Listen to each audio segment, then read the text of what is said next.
You are Locked On Kentucky, your daily podcast on the Kentucky Wildcats. Part of the Locked On Podcast Network, your team every day. All right, what's going on, Big Blue Nation? Welcome on into Locked On Kentucky, your daily Kentucky Wildcats podcast. I'm your host, Lance Dawe, writer for Sports Illustrated for various SEC-related things. But on this podcast specifically, we take a dive into all things Kentucky athletics. On today's episode of Locked On Kentucky, we are going to be diving in, for the first time since the preseason, we're going to be diving into Joe Lunardi's Bracketology. Going to talk about what we need to take serious, what we need to disregard, and what we need to note just to kind of keep an eye on as the season continues to go along. Also, I said on a recent podcast that I was actually kind of excited about Kentucky's matchup in the Music City Bowl, the Iowa Hawkeyes. Some recent developments have made me very quickly change my opinion on that. I think this could be one of the worst bowl games of all time in its own special kind of way. We're going to talk about that later on in the show, and I actually think it could be kind of fun. And then finally, we're going to talk about 3 positions of need for Kentucky football in the transfer portal. There's a lot of players out there that Kentucky could nab. There's some positions of need that the Wildcats definitely need some help at. So thank you so much for making Locked On Kentucky your first listen every single day. I want to remind everybody out there that we are free and available on all platforms. If you are watching on YouTube, would like to ask, as I do at the beginning of every show, please subscribe to the channel. It would mean a ton to us here at Locked On Kentucky. All right, Bracketology. Who to take serious, what to disregard, and what to note. So I just want to start things off here by letting you know where the Wildcats are. They're currently projected to be a 5 seed in the NCAA tournament. Something that I want to say right off the bat here is none of this is going to be the same. At least most of it is not going to be the same. By the time March actually rolls around, we've still got almost a full 4 months to get through before we finally start to see what is going to happen with this bracket. A lot of things are going to move. A lot of things are going to shift. Some of the teams at the top that you see right now probably are not going to be at the same spot that they are come March. So there's going to be a lot of moving and shaking. And so I just want to say here, for the Wildcats specifically, they're probably not going to end up being a 5 seed. I say probably. We're going to talk about that after we get to some more info with this non-con slate. There are 2 games that I'm looking at in particular that are really interesting for the Wildcats coming up. That's a conversation for a later episode. But the Bracketology as it stands right now, we've got Houston and Texas, UConn and Purdue all as the 1 seeds. Something I want to note here. So this is what to note here. The projected number 1 and number 2 seeds. Houston, Texas, Purdue, UConn, Indiana, Virginia, Kansas, and Tennessee. What do those teams all have in common? They're all inside the top 30 in adjusted defensive efficiency, and all but one of them are inside the top 15. I want to kind of move this over to kind of talk about the Wildcats for a second. Does defense win championships? Maybe so. But I think the more important question we have to ask here is, can Kentucky's defense win a championship? Obviously, the Wildcats, like I said, not in that 1 to 2 seed range because they've lost their 2 most important games of the season, and they beat Michigan, which was a good win, but not a particularly outstanding victory for the Wildcats. So can the Wildcats defense win them a title? Because as of this recording, they are number 4 in the country in defensive efficiency, adjusted defensive efficiency, So that's the thing that we've kind of been discussing over the last, 9 months, is one of the biggest reasons that Kentucky kind of slipped there towards the end of last season was their lack of intensity, I guess you could say, on the defensive end of the floor. Part of it was injury. Part of it was, just kind of getting torn up against some opponents late. I think that you have to appreciate the fact that Kentucky has come out firing on all cylinders, but it's all about peaking in March, right? You would like to see the intensity continue. You would like to see the efficiency continue.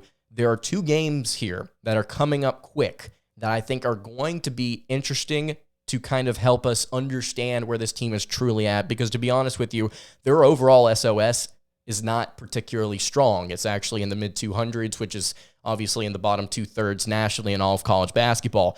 There's a game against UCLA that the Wildcats still have to play before the conference slate gets here. And then at the beginning of the SEC slate, Kentucky has to play the Missouri Tigers. We talked about them on yesterday's show as a potential contender in this conference. We wanted to point them out now so that Kentucky does not, this podcast fan base does not get caught off guard whenever we have to roll into Columbia on December 28th. That is a really good offensive team. They've not played anybody worth a rip, but that's a really good offensive team. So that's something to note. The best teams in college basketball right now, according to the computers and according to Joe, they are really, really good at defense. The Wildcats are as well. It's another reason why, honestly, and we can tie this back into what we were talking about yesterday, it's another reason why we as fans of Kentucky should not be particularly panicked because we lost 2 games early in the season. Teams adjust, teams grow. Let's see what happens in the SEC slate. All right, what to take serious here? I think there is one team in particular that not a lot of people, I wouldn't say nobody, not a lot of people are talking about, at least in my spheres, and that's the UConn Huskies. The Huskies are 9-0 right now. They're undefeated, and they are currently in the top 5 in the KenPom rankings, and they've beaten some quality opponents on top of that. They're about to play at Florida. In fact, at the time of this recording, they just tipped off against the Gators, so we'll have to figure out what happens there. But you look at their schedule so far. They've beaten Oregon, Alabama, Iowa State, Oklahoma State. All 4 of those teams are on the top 45 on KenPom. Alabama, obviously, really solid team in this conference here in the SEC. I think we need to be taking the Huskies serious. It'll be hilarious if I cold take myself and they lose at Florida. I was not waiting another 2 hours to record this podcast, by the way, just to see what happened at that game. Had these notes prepped. We're going to keep it rolling. That's the team I think we need to be really watching here outside of Houston. We talked about Houston on yesterday's episode. Look, there's some teams that are really, really good coming out the gates right now. Houston being one of them, UConn being another. Let's take the Huskies serious because that is a team that we all need to be paying attention to in the Big East, because the Big East may be having a little bit of a down year outside of maybe Creighton and obviously Villanova kind of doing their thing now that they've let go of Jay Wright. But yeah, pay attention to the Huskies and what they do over these coming weeks. The final thing I want to talk about here, we've talked about what to note, what to take serious, and what to disregard in relation to this bracketology. I think the ACC as a whole, right now, according to, not KenPom, Joe Lenardi, he's got 5 ACC teams in his bracketology, which, to be honest with you, is kind of surprising coming out the gates for that conference. They've got 3 teams inside the top 25 on KenPom. That's second worst among Power 6 conferences. North Carolina is only in the top 25 right now at 5-4 because of where they were to begin the season. Listen, Virginia, I think, obviously, according to, computers and in the eye test and seeing, what they've actually done on the floor, they looked like the best team in the conference so far. They look good. But in my opinion, I think they're going to take a bit of a dip here in the future. Why? Well, they play Houston this Saturday on December 17th. Houston is essentially the better version of Virginia, to be honest with you, based on how the ACC has collapsed upon itself over the last few years. I'm going to go out there, I'm going to venture a guess that we see something similar this year based on what we've seen for the rest of the league so far over these first few weeks of the season. Virginia is not getting out of this unscathed, in my opinion. We've seen Tony Bennett teams in the past put up not necessarily a serious points per game average, but they've still been really efficient offensively. We saw that national title team weren't the best at lighting up the scoreboard, but they were incredibly efficient, especially from outside the arc. We're seeing similar things this year. So they can be an efficient team. I'm not saying this team isn't good, but I'm saying that you'll probably see them slide a little bit off that 2-seed line here in the coming weeks. The conference as a whole does not look strong. Coming out the gates, I'm just about writing them off this year. Just about doing it. And I know that's kind of dumb to do, considering we saw an 8-seed North Carolina get to the national championship from this conference last year. It's all about what happens in March, right? And people kind of take what happens in March and they kind of blow it up. Same thing with Kentucky. Man, I'm just going to sit here and say, even if an ACC team makes it to the title game, this conference is not as strong as it has been in years past. I'm disregarding the conference as a whole. As a whole. We'll talk about individual teams as they kind of come and go here in the next few weeks. All right. That's what we need to take serious with bracketology, what we need to disregard, and what we need to note. If you've got any comments on that, you can leave them in the YouTube comments below or hit me on the socials at LockedOnUK. I want to talk about Kentucky football because we haven't talked about it in a hot minute. Outside of letting everybody know, hey, by the way, Kentucky's playing Iowa in the Music City Bowl, and it could be fun with Will Levis. Could be fun. Will Levis is not playing.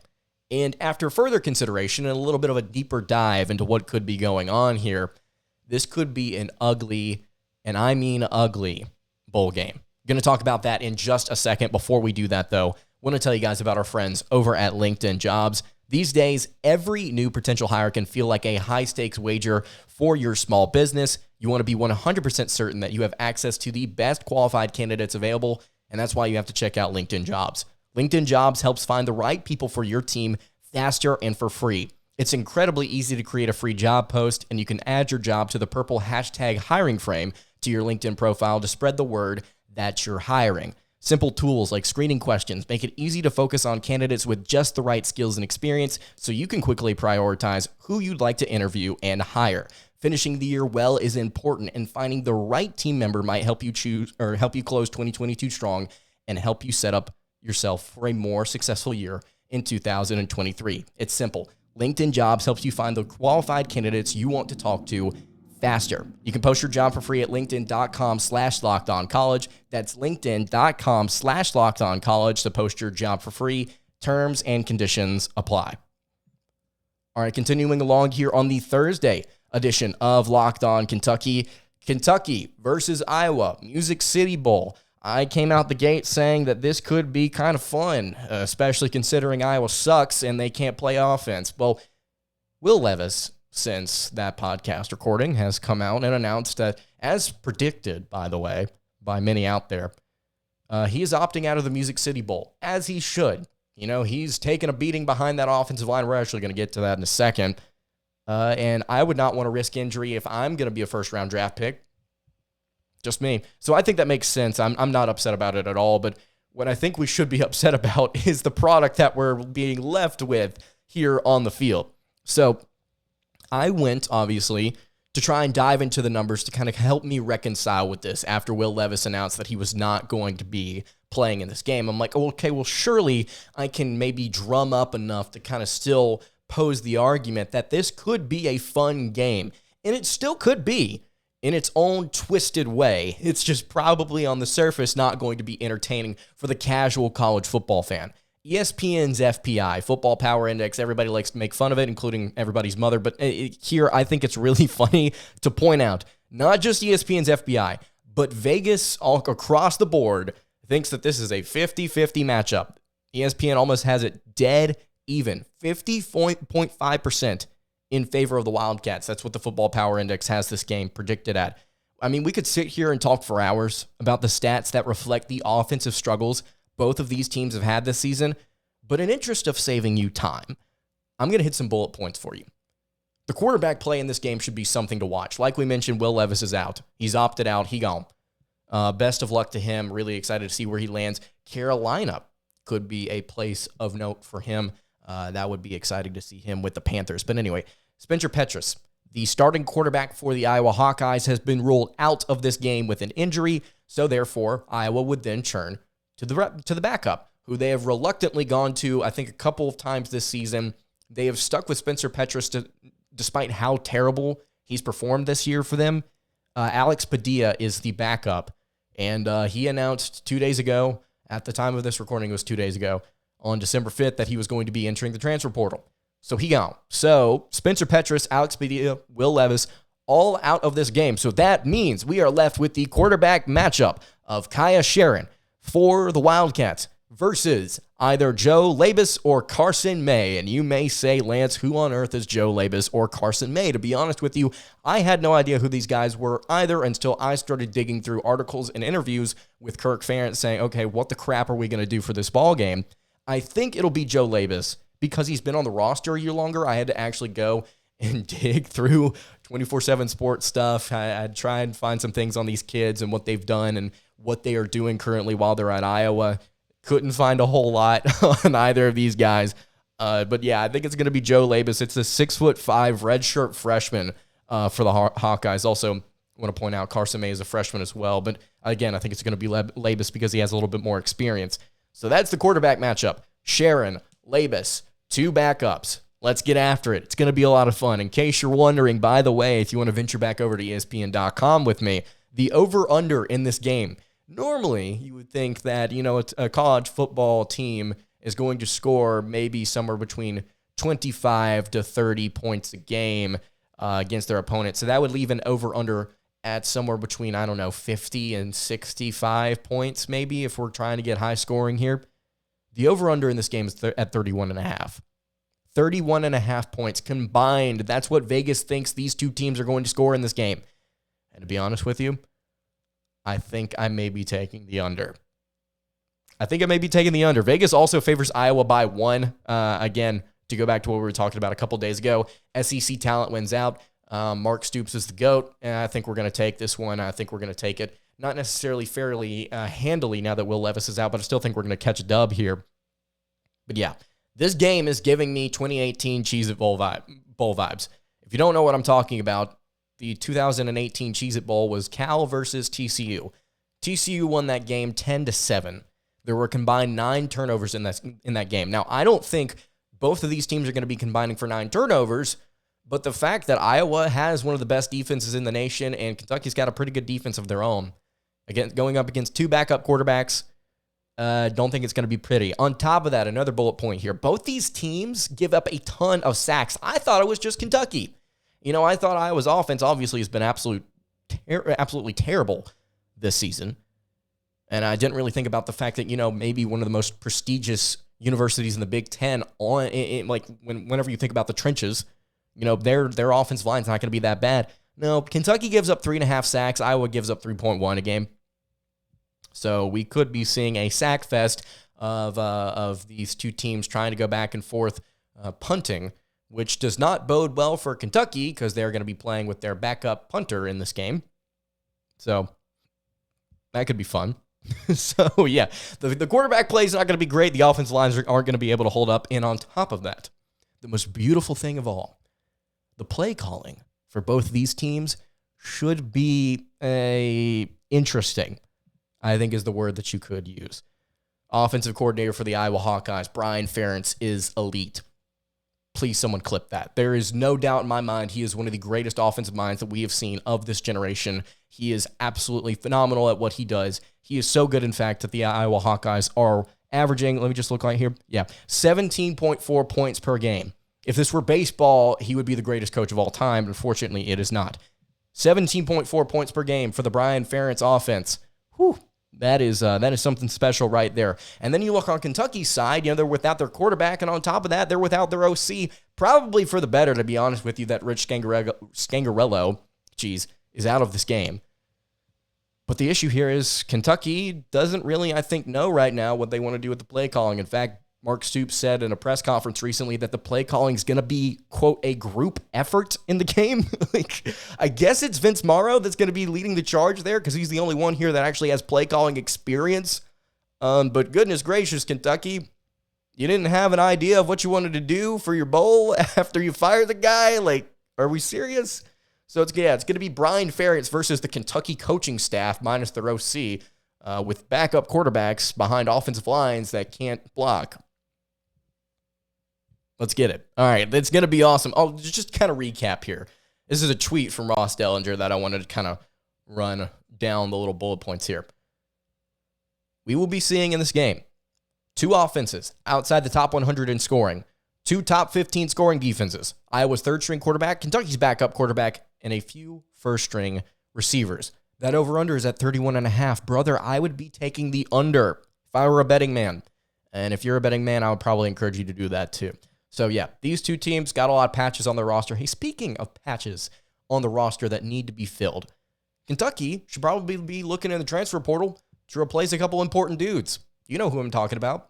There are 3 positions I want to talk about in particular here. Before we get to them, though, I want to tell you guys about our friends over at betonline.net. BetOnline is your number one source for sports betting info, stats, news, and analysis. You can get the latest odds and trends for every professional and amateur league out there, from football, basketball, soccer, esports. They've got it all over at betonline.net. And if you love sports podcasts like this one, you can find those at BetOnline as well. They're always the fastest and easiest way to get your betting fix. You can head to the website today or use your mobile device to learn more about the trends and the action. That is BetOnline, where the game starts.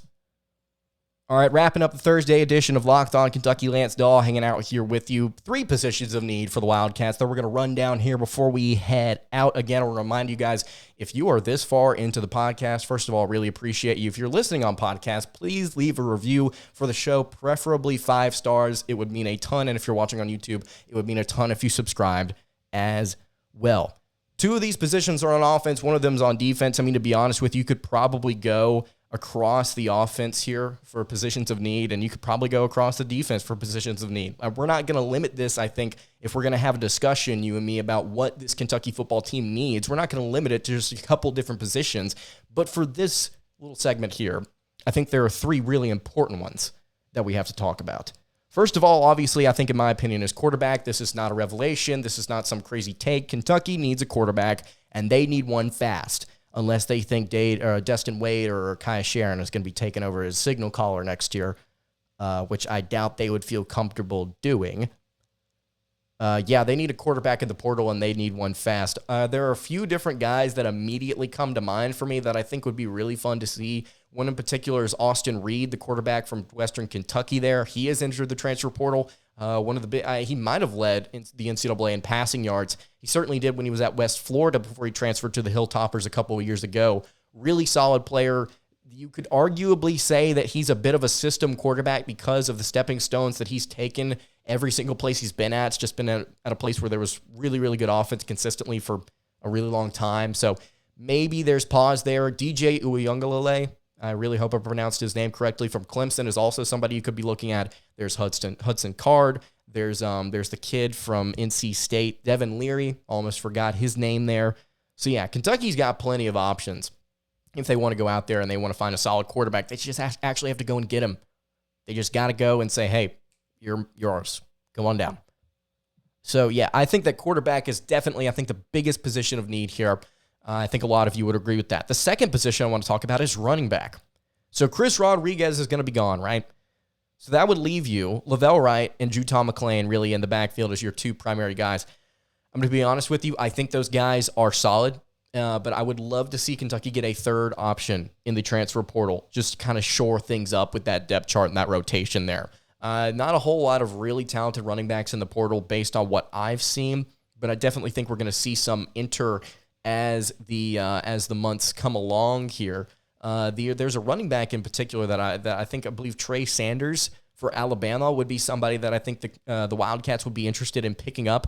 I'm not saying that there's mutual interest. I'm just saying that would be a solid piece to add if they were to add it. So I think running back and quarterback, that duo in the backfield, they got to find somebody to replace both Will Levis and Chris Rodriguez if they want to keep things afloat.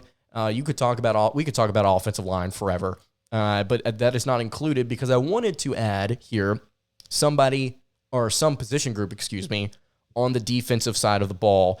You could go D-line. I'm going to go linebacker here. Obviously, Kentucky, a ton of experience with inside and outside linebacker. J.J. Weaver probably going to be gone. DeAndre Square's going to be gone. Jordan Wright's going to be out of here. All those guys really, really talented. It's a prestigious group right there.